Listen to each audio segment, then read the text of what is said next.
ಸ್ನೇಹಿತರೆ, ಮೀಡಿಯಾ ಮಾಸ್ಟರ್ಸ್ಗೆ ಸ್ವಾಗತ ಸುಸ್ವಾಗತ.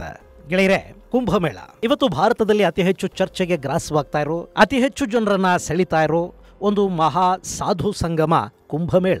ಪ್ರಯಾಗದಲ್ಲಿ ನಡೀತಿರೋ ಕುಂಭಮೇಳವನ್ನ ನೋಡೋದಕ್ಕೆ ಸಾಕಷ್ಟು ಮಂದಿ ನಮ್ಮ ಕರ್ನಾಟಕದಿಂದ ಕೂಡ ಹೋಗಿ ಬರ್ತಾ ಇದ್ದಾರೆ. ಅದೆಷ್ಟೋ ಮಂದಿ ಫ್ಲೈಟ್ ಟಿಕೆಟ್ಗಳು ಸಿಗದೆ ಇಲ್ಲಿಂದಲೇ ಬಸ್ಸು ಕಾರುಗಳಲ್ಲಿ ರಸ್ತೆ ಮಾರ್ಗದ ಮೂಲಕ ಕೂಡ ಕುಂಭಕ್ಕೆ ತೆರಳಿ ಮಾಘ ಸ್ನಾನವನ್ನ ಮಾಡಿ ಹಿಂತಿರುಗಿ ಬರ್ತಾ ಇದ್ದಾರೆ. ಆದರೆ ಅದೆಷ್ಟೋ ಮಂದಿಗೆ ಇಂಥ ಅದ್ಭುತ ಆಚರಣೆಯಲ್ಲಿ ಪಾಲ್ಗೊಳ್ಳೋದಕ್ಕೆ ಸಾಧ್ಯ ಆಗ್ತಿಲ್ಲ ಅನ್ನೋ ಕೊರಗು ಕೂಡ ಇದೆ.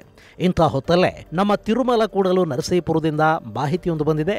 ಇದೇ 10, 11 ಹಾಗೂ 12ನೇ ತಾರೀಕು ಕುಂಭಮೇಳವನ್ನ ಅಲ್ಲಿ ಕೂಡ ಆಯೋಜಿಸಲಾಗ್ತಾ ಇದೆ. ಹಾಗಾದ್ರೆ ಏನಿದು ಕರ್ನಾಟಕದ ಕುಂಭಮೇಳದ ಕಥನ? ಅದನ್ನು ಆಯೋಜನೆ ಮಾಡೋದಕ್ಕೆ ಸರ್ಕಾರದ ಸಿದ್ಧತೆಗಳು ಹೇಗಿವೆ? ಈ ಆಚರಣೆಯ ಹಿಂದೆ ಯಾರಿದ್ದಾರೆ? ಟಿ ನರಸೀಪುರ ಅಂದ್ರೆ ತಿರುಮಕೂಡಲು ನರಸೀಪುರದ ಮಹತ್ವ ಏನು ಅನ್ನೋ ಬಗ್ಗೆ ಒಂದಷ್ಟು ಮಾಹಿತಿಯನ್ನ ನಾವಿಲ್ಲಿ ನೋಡೋಣ.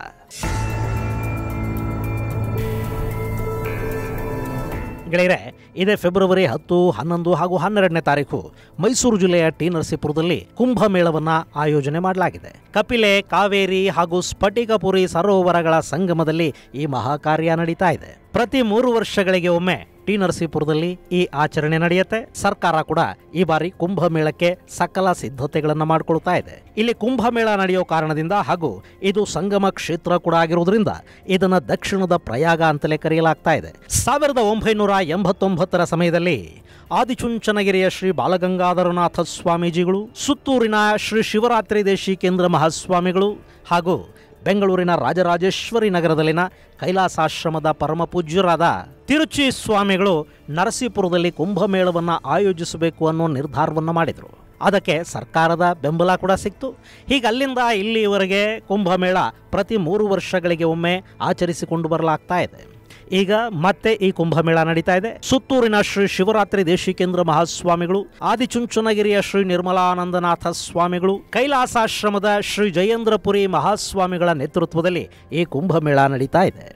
ಆದಿಚುಂಚನಗಿರಿ ಮಠದ ಮಹಾಸ್ವಾಮಿಗಳಾದ ನಿರ್ಮಲಾನಂದ ಸ್ವಾಮೀಜಿಗಳು, ಹಾಗೆ ಸುತ್ತೂರು ಮಠದ ದೇಶಿಕೇಂದ್ರ ಮಹಾಸ್ವಾಮಿಗಳು, ಹಾಗೆ ಜಯೇಂದ್ರ ತೀರ್ಥ ಸ್ವಾಮಿಗಳು, ಕೈಲಾಸಾಶ್ರಮದ ಸ್ವಾಮೀಜಿಗಳು ಇವರ ನೇತೃತ್ವದಲ್ಲಿ ಈ ಕಾರ್ಯಕ್ರಮ ಜಿಲ್ಲಾಡಳಿತದ ಜೊತೆಗೆ ನಮ್ಮ ಮಹಾದೇವಪ್ಪನವರು ಎಲ್ಲರೂ ಕೂಡ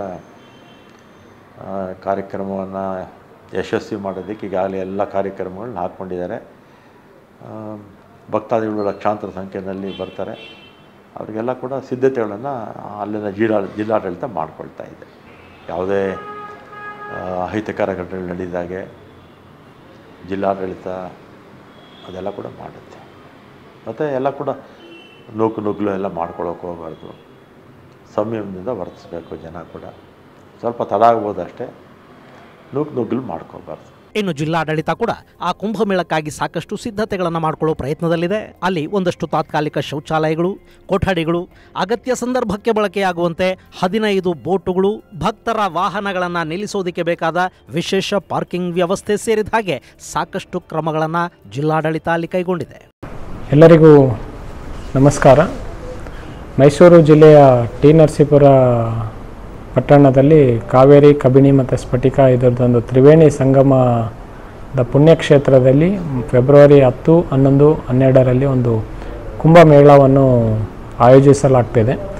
ಇದಕ್ಕೆ ಜಿಲ್ಲಾಡಳಿತದಿಂದ ಎಲ್ಲ ಥರದ ಒಂದು ಪ್ರಿಪ್ರೇಷನ್ಸ್ ಮಾಡಿಕೊಳ್ತಾ ಇದ್ದೇವೆ. ಅಲ್ಲಿ ಎಲ್ಲ ಜನರಿಗೆ ಒಂದು 3 ಕಡೆ ಅವರಿಗೆ ನದಿಯಲ್ಲಿ ಸ್ನಾನ ಮಾಡುವುದಕ್ಕೆ ಒಂದು ಅವಕಾಶ ಮಾಡಿಕೊಡ್ತಾ ಇದ್ದೇವೆ. ಇದಕ್ಕೆ ಪಾರ್ಕಿಂಗ್ ವ್ಯವಸ್ಥೆನೂ ಎಲ್ಲ ಬರುವ ಸಾವಿರಾರು ಭಕ್ತಾದಿಗಳಿಗೂ ಅವಶ್ಯಕತೆವಾದ ಒಂದು ಪಾರ್ಕಿಂಗ್ ವ್ಯವಸ್ಥೆ ಮಾಡಲಾಗಿದೆ. ಅಲ್ಲಿಂದ ನದಿ ತನಕ ಬರೋದಕ್ಕೆ ಒಂದು ಕಂಪ್ಲೀಟ್ ಬ್ಯಾರಿಕೇಡಿಂಗಲ್ಲೇ ಒಂದೇ ರೂಟಲ್ಲಿ ಬರೋ ರೀತಿ, ಸೊ ದಟ್ ಯಾರಿಗೆ ಗೊಂದಲ ಇರಲಾರ್ದಂಗೆ ಅವರ ಲೇನಲ್ಲಿ ಅವ್ರು ಬಂದು ಸ್ನಾನ ಮಾಡಿಕೊಂಡು ಹೋಗೋದಕ್ಕೆ ಎಲ್ಲ ಥರದ ವ್ಯವಸ್ಥೆಯು ಸಹ ಜಿಲ್ಲಾಡಳಿತ ವತಿಯಿಂದ ನಡೀತಾ ಇದೆ. ಅದೇ ರೀತಿ ಸ್ನಾನ ಮಾಡಿದವ್ರಿಗೆ ಸಫಿಷಿಯೆಂಟ್ ನಂಬರ್ಸಲ್ಲಿ ಚೇಂಜಿಂಗ್ ರೂಮ್ಸ್ ಆಗಿರ್ಬೋದು, ಅಲ್ಲಿ ಲೋಕಲ್ ಟಾಯ್ಲೆಟ್ಸ್ ಆಗಿರ್ಬೋದು, ಕುಡಿಯೋಕ್ಕೆ ನೀರಾಗಿರ್ಬೋದು, ಇದೆಲ್ಲ ಥರದ್ದನ್ನು ಹೆಚ್ಚಿನ ಸಂಖ್ಯೆಯ ಭಕ್ತಾದಿಗಳು ಬರುವ ಒಂದು ನಿರೀಕ್ಷೆ ಇರುವ ಕಾರಣ ಎಲ್ಲ ಆ ಸಂಖ್ಯೆಗೆ ಅನುಗುಣವಾಗಿ ನಾವು ಪ್ರಿಪರೇಷನ್ಸನ್ನು ಮಾಡಿಕೊಂಡಿದ್ದೇವೆ. ಸೊ ತಾವೆಲ್ಲರೂ ಸಹ ಈ ಕುಂಭಮೇಳದಲ್ಲಿ ಬಂದು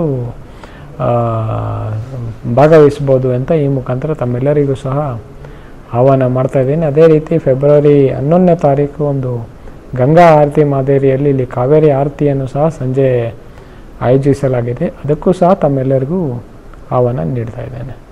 ಪ್ರಯಾಗ, ಹರಿದ್ವಾರ, ಉಜ್ಜಯಿನಿ ಹಾಗೂ ನಾಸಿಕ್ಗಳಲ್ಲಿ ಕುಂಭಮೇಳ ಆಯೋಜನೆಗೆ ಸಾಕಷ್ಟು ಕಾರಣಗಳಿವೆ. ಸಮುದ್ರ ಮಥನದ ನಂತರ ಅಮೃತ ಕಲಶ ಹೊರಬಂದ ಸಂದರ್ಭದಲ್ಲಿ ದೇವದಾನವರ ನಡುವೆ ಅಮೃತಕ್ಕಾಗಿ ಸಂಘರ್ಷ ನಡೆದಾಗ ಆ ಅಮೃತ ಬಿಂದುಗಳು ನೆಲಕ್ಕೆ ಬಿದ್ದ ಸ್ಥಳದಲ್ಲಿ ಕುಂಭಮೇಳವನ್ನು ಆಚರಿಸಿ ಮಾಘ ಮಾಸದಲ್ಲಿ ಸ್ನಾನ ಮಾಡಿದರೆ ಅಮೃತದಲ್ಲಿ ಸ್ನಾನ ಮಾಡಿದಷ್ಟು ಪಾವಿತ್ರ್ಯತೆ ಲಭಿಸುತ್ತೆ ಅನ್ನೋ ಒಂದು ನಂಬಿಕೆ ಇದೆ. ಈ ಕಾರಣಕ್ಕೆ ಗಂಗೆ, ಶಿಪ್ರಾ ಹಾಗೂ ಗೋದಾವರಿ ನದಿಗಳಲ್ಲಿ ಕುಂಭಮೇಳಗಳನ್ನು ಶತಮಾನಗಳಿಂದ ಆಯೋಜಿಸಿಕೊಂಡು ಬರಲಾಗ್ತಾ ಇದೆ. ಆದರೆ ನಮ್ಮ ಈ ಟಿ ನರಸೀಪುರಕ್ಕೆ ಅಂಥ ಯಾವ ಮಹತ್ವ ಇದೆ ಅನ್ನೋ ಪ್ರಶ್ನೆ ನಿಮ್ಮಲ್ಲಿ ಸಹಜವಾಗಿ ಉದ್ಭವ ಆಗುತ್ತೆ.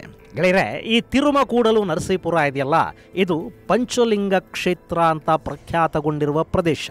ಅಗಸ್ತ್ಯೇಶ್ವರ, ಸೋಮೇಶ್ವರ, ಮಾರ್ಕಂಡೇಶ್ವರ, ಗರ್ಗೇಶ್ವರ ಹಾಗೂ ಹನುಮಾನ್ ಲಿಂಗಗಳು ಈ ಪ್ರದೇಶಕ್ಕೆ ಧಾರ್ಮಿಕ ಪ್ರಾಮುಖ್ಯತೆಯನ್ನು ತಂದುಕೊಡ್ತಾ ಇವೆ.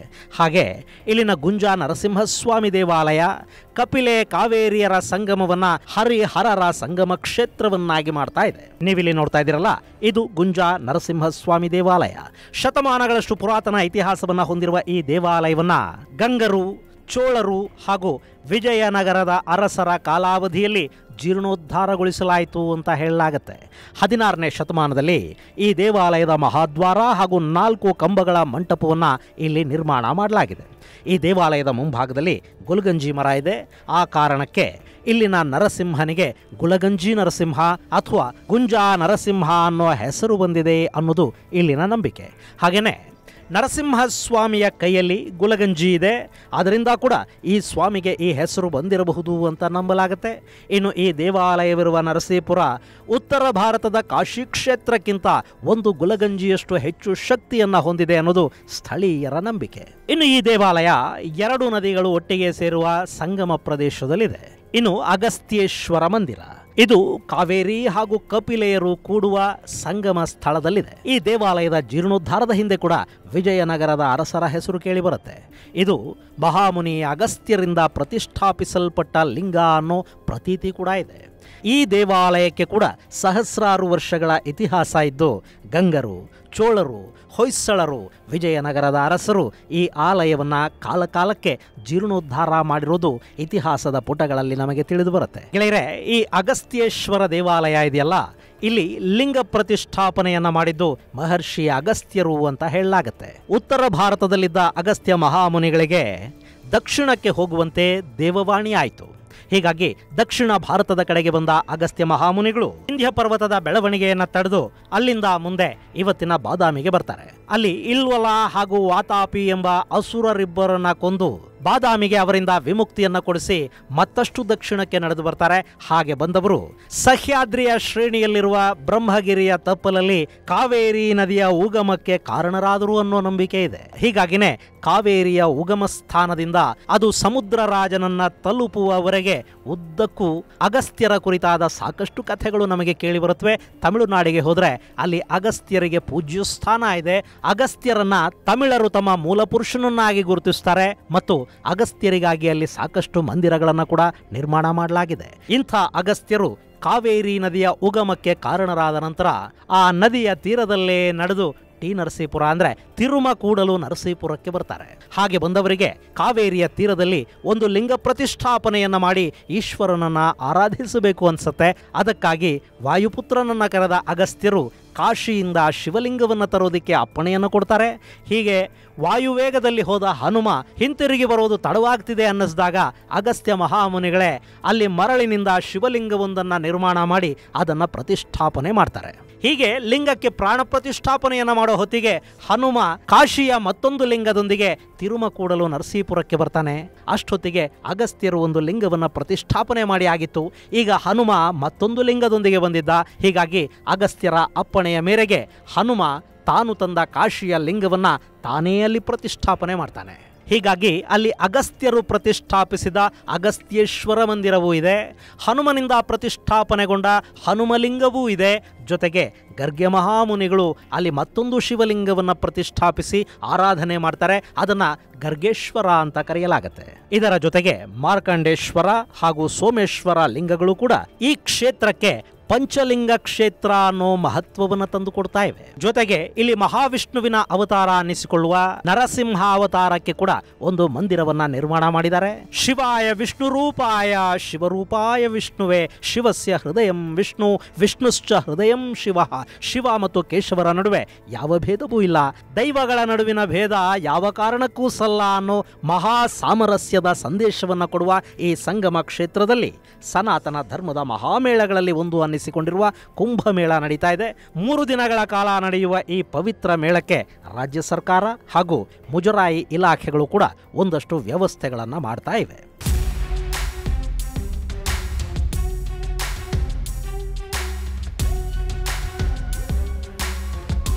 ಸ್ನೇಹಿತರೆ, ಇಲ್ಲಿ ಸರ್ಕಾರ 3 ಬೃಹನ್ಮಠಗಳ ಸ್ವಾಮಿಗಳು, ಅವರ ಭಕ್ತರು, ಅಲ್ಲಿನ ಆಡಳಿತ ಇದೆಲ್ಲ ಏನೇ ವ್ಯವಸ್ಥೆಗಳನ್ನು ಮಾಡಿದರೂ ಕೂಡ ಈ ಉತ್ಸವ ನಿಮ್ಮ ಉತ್ಸವ, ನಿಮ್ಮ ಶ್ರದ್ಧೆ, ನಿಮ್ಮ ಭಕ್ತಿಯ ಆಚರಣೆಗಾಗಿ ಆಯೋಜಿಸಲಾಗಿರುವ 3 ದಿನಗಳ ಮಹಾ ಉತ್ಸವ ಆಯಿತು. ದೂರದ ಪ್ರಯಾಗಕ್ಕೆ ಹೋಗಲಾಗದವರನ್ನ, ಕಾವೇರಿ ಸಂಗಮದಲ್ಲೇ ಅಮೃತ ಸ್ನಾನವನ್ನ ಮಾಡಬಯಸುವವರನ್ನ ಟಿ ನರಸೀಪುರದ ಈ ಕುಂಭಮೇಳ ಕೈಬೀಸಿ ಕರೀತಾ ಇದೆ. ಕರ್ನಾಟಕದಲ್ಲೇ ಪ್ರತಿ 3 ವರ್ಷಗಳಿಗೊಮ್ಮೆ ನಡೆಯುವ ಈ ಕುಂಭಮೇಳಕ್ಕೆ ನೀವೂ ಭೇಟಿ ಕೊಡಿ. ಅಮೃತ ಸ್ನಾನದ ಜೊತೆ ಬದುಕನ್ನ ಪಾವನಗೊಳಿಸಿಕೊಳ್ಳಿ. ಆದರೆ ಇಲ್ಲಿ ಕಡ್ಡಾಯವಾಗಿ ನೀವು ಪಾಲಿಸಬೇಕಾದ ಒಂದಷ್ಟು ನಿಯಮಗಳಿವೆ. ಶುಚಿತ್ವ ಮತ್ತು ಪಾವಿತ್ರ್ಯತೆಯನ್ನ ನೀವು ಕಾಪಾಡಿಕೊಳ್ಳಲೇಬೇಕು. ಗೆಳೆಯರೆ, ನಾನು ಈ ಹಿಂದೇನೂ ನಿಮಗೆ ಹೇಳಿದ್ದೀನಿ, ಕುಂಭ ಸ್ನಾನ ಅನ್ನೋದು ನಿಮ್ಮ ದೇಹದ ಮಲಿನವನ್ನ ತೊಳ್ಕೊಳ್ಳೋದಿಕ್ಕೆ ಮಾಡೋ ಸ್ನಾನ ಅಲ್ಲ, ಅದು ನಿಮ್ಮ ಮನಸ್ಸಿನ ಮಲಿನವನ್ನ ತೊಳೆಯೋದಿಕ್ಕೆ ತಾಯಿ ಕಾವೇರಿ, ಕಪಿಲೆ ಹಾಗೂ ಸ್ಫಟಿಕಪುರಿಗಳು ಸೇರುವ ಪುಣ್ಯ ಸ್ಥಳದಲ್ಲಿ ನಿಮ್ಮ ಮನಸ್ಸಿನ ಮಲಿನವನ್ನ ತೊಳ್ಕೊಳ್ಳೋದಕ್ಕೆ ಮಾಡೋ ಸ್ನಾನ ಇದು. ಹೀಗಾಗಿ ಸ್ನಾನದ ಹೆಸರಲ್ಲಿ ನದಿ ತೀರ ಹಾಗೂ ನೀರಿನ ಶುಚಿತ್ವವನ್ನ ಕೆಡಿಸೋದಿಕ್ಕೆ ಹೋಗಬೇಡಿ. ಇನ್ನು ನಿಮಗೆ ಯಾರೋ ತಲೆಮಾಸಿದ ಜ್ಯೋತಿಷಿ ನೀರಿಗೆ ಬಟ್ಟೆ ಬಿಟ್ರೆ ಪುಣ್ಯ ಬರುತ್ತೆ ಅಂತ ಹೇಳಿರ್ತಾನೆ, ಅಥವಾ ನೀವು ಯಾವುದೋ ಟಿವಿ ಚಾನಲ್ ಅಲ್ಲೋ ಮತ್ತೆಲ್ಲೋ ಇಂಥ ಮಾತುಗಳನ್ನ ಕೇಳಿರ್ತೀರಿ. ದಯವಿಟ್ಟು ನೆನಪಿಟ್ಕೊಳ್ಳಿ, ನದಿಗೆ ನಿಮ್ಮ ವಸ್ತ್ರಗಳನ್ನ ಬಿಡೋದ್ರಿಂದ ನಿಮಗೆ ಬರೋದು ಪುಣ್ಯ ಅಲ್ಲ, ಖಂಡಿತ ಪಾಪ ಬರುತ್ತೆ. ಇಲ್ಲಿ ನಿಮ್ಮ ಹಳೆ ವಸ್ತ್ರಗಳು, ಕೊಳೆ ವಸ್ತ್ರಗಳನ್ನ ನದಿಯ ನೀರೊಳಗೆ ಬಿಟ್ರೆ ಅವು ನದಿಯ ನೀರನ್ನ ಮತ್ತು ತೀರವನ್ನ ಮಲಿನಗೊಳಿಸುತ್ತವೆ ಮತ್ತು ಅದರಿಂದ ನದಿಯಲ್ಲಿನ ಜಲಚರಗಳ ಸಾವಿಗೆ ನಿಮ್ಮ ವಸ್ತ್ರಗಳು ಕಾರಣ ಆಗತ್ವೆ. ಇನ್ನು ಹೊಸ ಬಟ್ಟೆ ತಗೊಂಡು ಹೋಗಿ ನೀರಲ್ಲಿ ಬಿಡ್ತೀರಾ ಅಂದರೆ ಅದರಿಂದ ಯಾರಿಗೆ ತಾನೇ ಉಪಯೋಗ ಹೇಳಿ? ಅದು ನೀರಲ್ಲಿ ಕೊಚ್ಚಿ ಹೋಗಿ ಮತ್ತೆ ನಿಮ್ಮ ಹಳೆ ಬಟ್ಟೆ ಮಾಡುವ ಪರಿಣಾಮವನ್ನೇ ಅಲ್ಲಿ ಮಾಡುತ್ತೆ. ಹೀಗಾಗಿ ನದಿಯಲ್ಲಿ ಯಾವುದೇ ಕಾರಣಕ್ಕೂ ಕೊಳಕು ಬಟ್ಟೆಗಳನ್ನು ಬಿಡೋದಕ್ಕೆ ಹೋಗಬೇಡಿ. ಅಕಸ್ಮಾತ್ ನೀವಲ್ಲಿ ಬಟ್ಟೆಗಳನ್ನು ಬಿಟ್ಟು ಬರುವುದೇ ಆದರೆ ಅಲ್ಲಿನ ಡಸ್ಟ್ಬಿನ್ಗಳನ್ನು ಬಳಸಿ ಅದರಲ್ಲಿ ನಿಮ್ಮ ಕಸವನ್ನು ಹಾಕಿ. ಇನ್ನು ಹೊಸ ವಸ್ತ್ರವನ್ನು ತಾಯಿ ಕಾವೇರಿಗೆ ಅರ್ಪಿಸಬೇಕು ಅಂತ ನಿಮಗನ್ಸಿದ್ರೆ ಅದನ್ನು ಸಾಂಕೇತಿಕವಾಗಿ ಆಕೆಗೆ ಅರ್ಪಿಸಿ ಆ ಬಟ್ಟೆಗಳನ್ನು ಯಾರಿಗೆ ಅಗತ್ಯ ಇದೆಯೋ ಅವರಿಗೆ ದಾನ ಮಾಡಿ ಅವರು ಆ ಬಟ್ಟೆಗಳನ್ನು ಬಳಸ್ತಾರೆ. ಅದರಿಂದ ಖಂಡಿತ ನಿಮಗೆ ಪುಣ್ಯ ಪ್ರಾಪ್ತಿ ಆಗುತ್ತೆ. ಆದರೆ ನೆನಪಿಟ್ಕೊಳ್ಳಿ, ನೀವು ಯಾವುದೇ ವಸ್ತ್ರವನ್ನ ನೀರಲ್ಲಿ ಬಿಟ್ರೆ ಅದರಿಂದ ಬರೋದು ಪುಣ್ಯ ಅಲ್ಲ, ಖಂಡಿತ ನಿಮಗೆ 7 ಜನ್ಮಗಳ ಪಾಪ ಬರುತ್ತೆ. ಹೀಗಾಗಿ ಪುಣ್ಯ ಸ್ನಾನಕ್ಕೆ ಹೋಗಿ ನದಿ ತೀರದಲ್ಲಿ ಪಾಪ ಮಾಡಿ ಬರುವ ಕೆಲಸವನ್ನ ದಯವಿಟ್ಟು ಮಾಡೋದಕ್ಕೆ ಹೋಗಬೇಡಿ. ಇನ್ನು ಪ್ರಯಾಗರಾಜದಲ್ಲಿ ಏನಾಯಿತು ಅನ್ನೋದು ನಿಮಗೆ ಗೊತ್ತಿದೆ. ಕಾಲ್ತುಳಿತಗಳಂತಹ ಸನ್ನಿವೇಶಗಳಿಗೆ ಅವಕಾಶವನ್ನ ಮಾಡಿಕೊಡಬೇಡಿ. ಶಿಸ್ತು ಸಂಯಮವನ್ನ ಪಾಟಿಸಿ. ಅದು ನಿಮಗಾಗಿ ಆಯೋಜನೆಗೊಂಡಿರೋ ಉತ್ಸವ. ಅಲ್ಲಿನ ಶಾಂತಿ ಭದ್ರತೆಗಳನ್ನ, ಶಿಸ್ತು ಸಂಯಮವನ್ನ ಕಾಪಾಡಿ ಆ ಉತ್ಸವವನ್ನ ಯಶಸ್ವಿಗೊಳಿಸಬೇಕಾದ ಜವಾಬ್ದಾರಿ ಕೂಡ ನಿಮ್ಮದೇ. ಹೀಗಾಗಿ ನಿಮ್ಮ ಮನೆಯ ಉತ್ಸವದಲ್ಲಿ ನೀವೆಷ್ಟು ಜವಾಬ್ದಾರಿಯಿಂದ ನಡ್ಕೋತಿರೋ ಅಷ್ಟೇ ಜವಾಬ್ದಾರಿಯಿಂದ ಅಲ್ಲಿ ಕೂಡ ನಡ್ಕೊಳ್ಳಿ. ಇದು ಗೆಳೆಯರೆ, ತಿರುಮಕೂಡಲು ನರಸೀಪುರದಲ್ಲಿ ನಡೀತಿರುವ 3 ದಿನಗಳ ಕುಂಭಮೇಳಕ್ಕೆ ಸಂಬಂಧಪಟ್ಟ ಒಂದಷ್ಟು ಮಾಹಿತಿ. ಮುಂದಿನ ಸಂಚಿಕೆಯಲ್ಲಿ ಮತ್ತಷ್ಟು ವಿಶೇಷಗಳ ಜೊತೆ ಮತ್ತೆ ಭೇಟಿಯಾಗೋಣ. ಅಲ್ಲಿವರೆಗೆ ಜೈ ಹಿಂದ್, ಜೈ ಕರ್ನಾಟಕ.